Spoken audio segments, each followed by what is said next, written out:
இந்த வீடியோவில் நம்ம என்ன பார்க்க போகிறோம்னா 2025ஆம் ஆண்டு சனி பயிற்சியில் ஒரு 3 ராசிக்காரங்கள் மிக முன்னேற்றம், அதாவது மற்ற ராசிகளோட இந்த 3 ராசிக்காரங்கள் மிக அதிகப்படியான முன்னேற்றங்களை பெறக்கூடிய வாய்ப்பு அதிகம்னு சொல்லலாம். முதலான ராசி வந்து ரிஷப ராசிக்காரங்க. சனிக்கு மிகுந்த உகந்த விடமான லாபஸ்தானத்தில் சனியார் அமைகிறார். அதனால் நல்ல ஒரு வருமானம், நல்ல வேலை, வருமானம், உத்தியோகம் அனைத்தும் கிடைக்க வாய்ப்புகள் அதிகம்.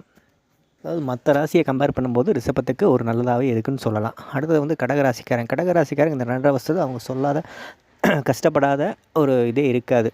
அந்தளவுக்கு வந்து கஷ்டங்களை அனுபவிச்சிருப்பாங்க. அந்த நிலை மாறி இப்போது ஒரு நல்ல நிலைக்கு வரக்கூடிய அமைப்பு இந்த 2025ஆம் ஆண்டு சனி பயிற்சி இருக்குதுன்னு சொல்லலாம். அடுத்து வந்து மகர ராசியை பொறுத்த வரைக்கும் 3ஆம் இடத்துல சனி பார்க்கணுங்கிறது ஒரு நல்ல அமைப்பு தான். அதாவது தைரியத்தை வந்து உங்களுக்கு ரொம்ப கொடுப்பாருன்னு சொல்லலாம். அதனால் இந்த 3 ராசிக்காரங்க மற்ற ராசிகளை விட ஒரு 100க்கு ஒரு 85% வந்து நல்ல பலன்களை பெறக்கூடிய வாய்ப்பு அதிகமாக உள்ளது.